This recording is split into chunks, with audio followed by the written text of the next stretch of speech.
Pinaabot po natin to sa Pangulo. At ang sabi po niya, glad I could help.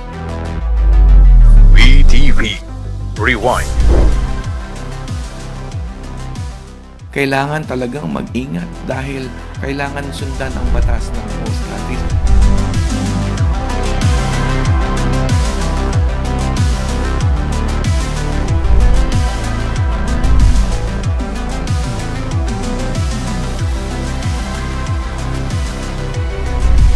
And the day that we began to make America wealthy again.